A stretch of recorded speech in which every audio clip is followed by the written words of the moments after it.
Hello అందరికీ ఎలా ఉన్నారు? ఏం చేస్తున్నారు? చూశారు కదా చిక్కుడుకాయ పచ్చడి. మామూలుగా పికిల్స్ కలిపేటప్పుడు వెజిటబుల్ పికిల్స్లో నాకు చాలా ఇష్టమైనది ఏంటంటే చిక్కుడుకాయ పచ్చడి అనమాట. అది ఎట్లా అంటే చక్కగా మందంగా తినేసేయచ్చు ఒకటి. రెండోది ఏంటంటే కొంచెం నెయ్యి వేసుకుని అన్నంలో కలుపుకున్న దోశల్లోకైనా, ఇడ్లీ అయినా, టిఫిన్స్లోకి బేసిక్గా చాలా బాగుంటుంది. పెరుగన్నంలోకి అయితే ఇంకా సూపర్గా ఉంటుంది. చేసుకోవడానికి పెద్ద టైం ఏం పట్టదు. మామూలుగా పచ్చళ్ళు చేసుకోవడం ఎలానో అంతే ప్రాసెస్. కాకపోతే మనం చేసుకునే క్వాంటిటీని బట్టి టైం పడుతూ ఉంటుందన్నమాట. నేనైతే 1 కిలో చిక్కుడుకాయలు తీసుకున్నాను. ఈ కిలో కొలతలన్నీ మీకు తెలుసు కదా. కిలో చిక్కుడుకాయలకి 1/4 కిలో కారము, దానికన్నా తక్కువ ఉప్పు, దానికన్నా తక్కువ ఆవాలు, మెంతులు పౌడరు, పసుపు, అలా ఒక్కొక్కటి 3:2:1 రేషియోలో ఇంక్లూడ్ చేసుకోవచ్చు అనమాట. దాంతోపాటు చింతపండు కిలోకి 1/4 కిలో. కొత్త చింతపండు ఉంటుంది, పాతది కూడా ఉంటుంది. సో చూడండి, పాతదైతే పులుపు ఎక్కువ ఉంటుంది కదా, దాన్ని బట్టి మీరు కొంచెం అడ్జస్ట్ చేసుకోండి. నేనైతే ఏం సలహా ఇస్తానంటే కొంచెం తక్కువే చింతపండు ముందు వేసుకోండి. తక్కువ అనిపిస్తే తర్వాత దాన్ని మనం యాడ్ చేసుకోవచ్చు. ఓకేనా? దీనికోసం నాటు చిక్కుడుకాయలు తీసుకున్నాను నేను. బాగా కొంచెం ముదరాలి. అదే లేతగా ఉన్నాయనుకోండి అవి బూజు వచ్చేస్తాయి, మంచిది కాదనమాట. కాబట్టి ఖచ్చితంగా మంచి బాగా గింజ పట్టిన చిక్కుడుకాయలని వేరు పక్కన పెట్టేసుకొని వాటిని శుభ్రంగా కడిగి తుడిచి నారలు ఒలిసేసి ఫ్యాన్ కింద ఆరబెట్టేశాను అనమాట నేనైతే. ఓకేనా? అవి రెడీ చేసుకోవడం ఒక్కటే పని ఎక్కువ ఉంటుంది. తర్వాత దాంతోపాటు పచ్చళ్ళలోకి కావాల్సిన వెల్లుల్లిపాయలు తీసి పక్కన పెట్టేశాను. గ్రేవీ ప్రిపేర్ చేసుకుంటే కనుక పచ్చడి ఖచ్చితంగా 1 గంటలో ఫినిష్ చేసేయచ్చు.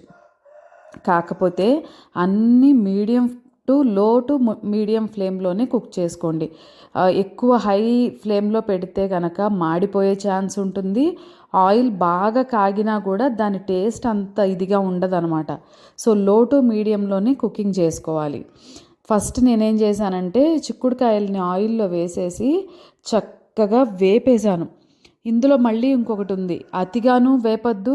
అతిగా వేపారంటే అది వడియాల్లాగా తయారవుతాయి. అసలు వేపలేదంటే అవి పచ్చితనం ఉండి ముందు పచ్చడి పాడైపోతుంది అనమాట. సో ఈవెన్గా వేయించుకోండి. ఈవెన్గా అంటే గింజ పట్టుకొని చూస్తే గింజ మెత్తబడుతుందంటే అప్పుడు ఇంక మనం స్టవ్ ఆఫ్ చేసి వాటిని తీసేసుకోవచ్చు అనమాట. ఓకేనా?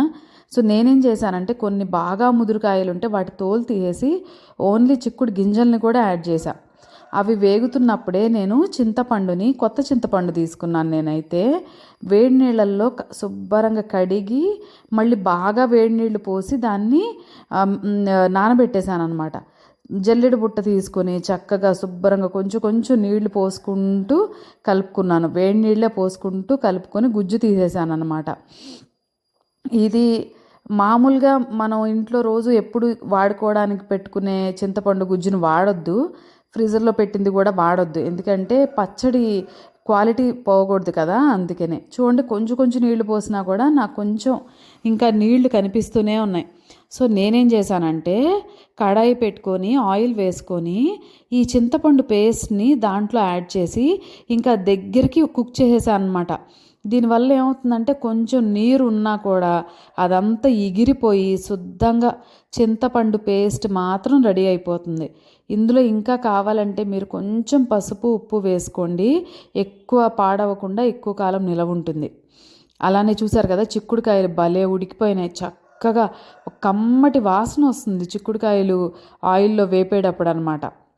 అవన్నిటిని చక్కగా పక్కన తీసేసుకున్నాను. ఆయిల్లో చూసారా కలర్ ఎట్లా యూజ్ అయిందో? ఆ ఆయిల్లో మొత్తం దీని ఫ్లేవర్స్ అన్నీ ఉంటాయి అన్నమాట. అందుకనే ఆ ఆయిల్లో పోపు పెట్టుకుంటే టేస్ట్ కమ్మదనం ఇంకా పెరుగుతుంది. సో నేనేం చేశాను, పోపు గింజలన్నీ చూసారు కదా, పోపు దినుసుల్ని అదే ఆయిల్లో చిక్కుడుకాయలు తీసి అందులో యాడ్ చేసేసాను అనమాట. దాంతోపాటు కరివేపాకు, ఇంగువ కూడా యాడ్ చేశాను. ఎండు మిరపకాయలని లాస్ట్లో వేసుకోండి, మాడిపోకుండా ఉంటాయి. వీటితో పాటు వెల్లుల్లిపాయలు కొన్నేమో వెల్లుల్లి రెమ్మల్లాగా వేసేసాను, కొన్ని కొట్టి వేసాను అనమాట. వాటిని ఏంటంటే చక్కగా దంచుకొని వేసుకున్నాం అనుకోండి, మంచి ఫ్లేవర్ వస్తుంది. అయితే ఏంటంటే ఈ వెల్లుల్లిపాయలు ఎవరైనా నచ్చలేదు తినము అని అనుకుంటే గనక కంప్లీట్గా స్కిప్ చేయొచ్చు. పెద్ద డిఫరెన్స్ ఉండదు. చాలామందికి వెల్లుల్లిపాయ ఫ్లేవర్ తెలిసిన వాళ్ళకి కొంచెం ఇది అనిపిస్తుంది కానీ మిగతా వాళ్ళకి తెలీదు. కాబట్టి అది కంప్లీట్గా మీరు వెల్లుల్లిపాయ కనుక తినకపోతే దాన్ని యాడ్ చేసుకోవాల్సిన అవసరం లేదు. నాకు చాలా ఇష్టం కాబట్టి కొన్ని దంచి వేశాను, కొన్ని మామూలుగా వేసి చక్కగా పోపు పెట్టేశాను అనమాట. మీరు చూడండి ఇక్కడ ఎక్కడైనా ఆయిల్ నేను చాలా తక్కువ వాడాను. అయితే పచ్చడి నిలవ ఉండదేమో అని అనుకుంటారేమో, కాదు. ఫస్ట్ థింగ్ ఏంటంటే నేను పట్టిందే తక్కువ క్వాంటిటీ. రెండోది ఏంటంటే అన్నిటినీ కూడా ఈక్వల్గా కుక్ చేసేసి ఉన్నాయి చూడండి. ఎక్కడా కూడా అన్కుక్డ్గానో రాగానో ఉంచలేదు. వెల్లుల్లిపాయలతో సహా పోపు దినుసుల్లో వేసిన తర్వాత 3-4 నిమిషాలు నేను కుక్ చేసేసాను. ఓకేనా. సో ఇలా అన్నీ కుక్ అయి ఉన్నాయి కాబట్టి విపరీతంగా నూనె అయితే పోయలేదు. నేను తీసుకున్న నూనె కూడా పల్లి నూనె తీసుకున్నాను, ఆర్గానిక్ది. చాలా బాగుంది, దాని స్మెల్ కూడా చాలా బాగుంటుంది కదా, అదనమాట. తర్వాత మెంతులును ఇంకా దాంతోపాటు ఆవాలు తీసుకొని ఈక్వల్ క్వాంటిటీస్. యూజువల్ నేనేం చేస్తానంటే అది ఒకసారి చేసి పెట్టేసుకుంటాను అనమాట. ఎందుకంటే ఏ పచ్చడి పట్టుకున్నా సరే దాంట్లో కంపల్సరీగా ఇంట్లో చిన్న దోసావకాయ పట్టుకున్నా సరే మనకి చాలా బాగుంటుంది కదా, అందుకనే. సో ఎక్కువైనా పర్లేదు, కొంచెం ఈక్వల్ క్వాంటిటీస్లో పెట్టేసుకొని వాటిని వేపి డ్రై రోస్ట్ చేయండి శుభ్రంగా. మెంతుల కలర్ చూసారా, గోల్డ్ కలర్లోకి వచ్చేసింది. అలా వేపుకున్న తర్వాత చక్కగా పౌడర్ కొట్టి పక్కన పెట్టేసుకోండి. ఈ స్టెప్ తోటి మనం ఇంగ్రీడియంట్స్ అన్నీ రెడీగా పెట్టేసుకున్నట్టు అనమాట. సో మీకు తెలిసిందే కదా కిలోకి పావు కిలో కొలత అని. అలానే నేను చింతపండుని తీసుకొని దాంట్లో మంచిగా కారం యాడ్ చేసేసాను. దాంతోపాటు కారం ఎంత వేసానో దానికన్నా తక్కువ ఉప్పు వేసాను. మళ్ళీ చెప్తున్నా, మీరు కళ్ళుప్పు వాడితే ఆ సాల్ట్నెస్ వేరేగా ఉంటుంది, మామూలు రెగ్యులర్ సాల్ట్ వేరే ఉంటుంది, లైట్ సాల్ట్ వేరేగా ఉంటుంది అనమాట. చూసి వేసుకోండి, ముందు కొంచెం తక్కువే వేసుకోండి, బెటర్. ఓకేనా.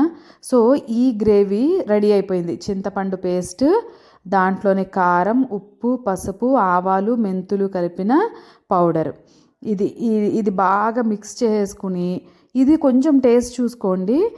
సో గ్రేవీ కన్నా కొంచెం ఎక్కువ ఉంటే చాలు, ఎందుకంటే ముక్కలు పీల్ చేసుకుంటాయి కాబట్టి.